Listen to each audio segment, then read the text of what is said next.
The Green Beret is perhaps the most visible symbol of elite, high-readiness operational excellence across the United Kingdom's armed forces. Earning this distinctive emblem requires far more than physical fitness. It demands a total transformation of mental fortitude and discipline.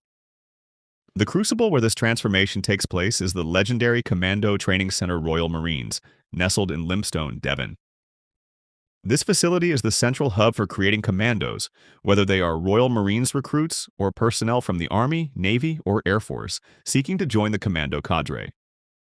It is vital to clarify the structure. Royal Marines undergo a rigorous 32-week initial training program where the commando tests are integrated. By contrast, experienced personnel from other services attend the intensive 8-week all-arms commando course. Both paths, however, culminate in the same uncompromising standard. The entry criteria alone are designed to filter out all but the most committed. Candidates must arrive medically and physically prepared, capable of performing continuous, demanding physical administration. Required pre-course standards often include multiple strict pull-ups, at least 40 sit-ups in 2 minutes, and a fast-paced loaded run known as the Royal Marines Battle Fitness Test. Furthermore, proficiency in core military skills like weapon handling and navigation is non-negotiable before the course even begins. These prerequisites underscore a simple truth. The commando course does not get you fit. It proves how fit and resilient you already are. Once accepted, candidates enter the forge. The purpose of this phase is not just instruction, but intense, systematic conditioning, designed to dismantle physical reserves and expose the limits of mental resilience. Alongside the continuous, grueling physical output, candidates must master the foundational military skills crucial for rapid deployment operations.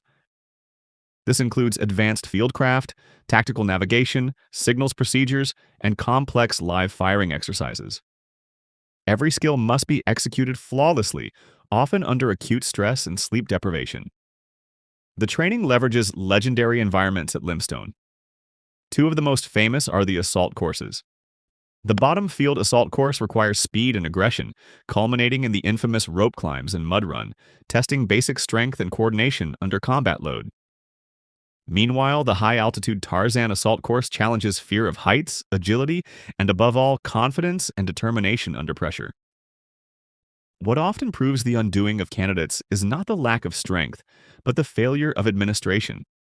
The inability to manage personal kit, maintain discipline, and ensure weapon readiness while completely exhausted is a key indicator of failure. The commando course proves that military excellence requires absolute professionalism and discipline, even when the body demands rest. After weeks of systematic breakdown and conditioning, the course culminates in the legendary test week. This is the ultimate pass-fail requirement, where months of relentless training are condensed into 4 uncompromising operational challenges. The first pillar is the endurance course. This is a 6-mile cross-country route involving water-filled tunnels, thick mud bogs, and numerous natural obstacles. Candidates must complete this section while carrying personal equipment, and crucially, it concludes with a demanding live-firing marksmanship test. Speed and accuracy, even under extreme fatigue, are non-negotiable. The next 2 tests assess speed and agility as a unified force.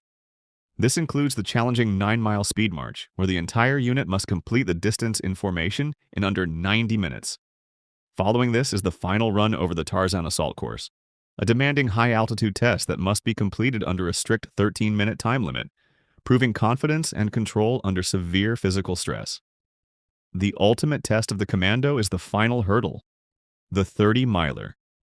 This endurance march covers 30 miles of unforgiving terrain across the wilderness of Dartmoor.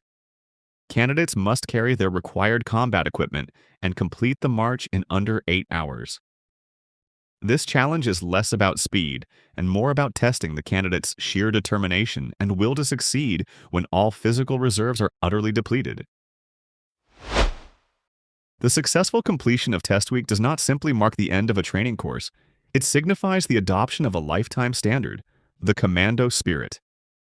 This spirit is founded on 4 core tenets, deeply ingrained during the relentless weeks at Lympstone: courage in the face of fear, determination to overcome all obstacles, unselfishness toward one's colleagues, and cheerfulness in the face of adversity. These are the qualities that define a true commando, proving they can operate effectively when physically exhausted and mentally drained. The ultimate prize is not the completion of the mileage, but the transformation of the individual. The moment a candidate is awarded the Green Beret is the symbolic recognition that they are now part of an elite operational cadre, a force ready for very high readiness tasks across the globe. The Commando, whether Royal Marine or attached arms, is the core of the UK's littoral strike capability, poised for rapid reaction missions alongside NATO forces. Their proven ability to deploy and sustain operations in the harshest environments is why the Green Beret remains one of the world's most respected military emblems. To stay informed on the UK's ongoing defense operations, strategic developments, and the elite forces that underpin our security, be sure to like this video and subscribe to the Defense Debrief.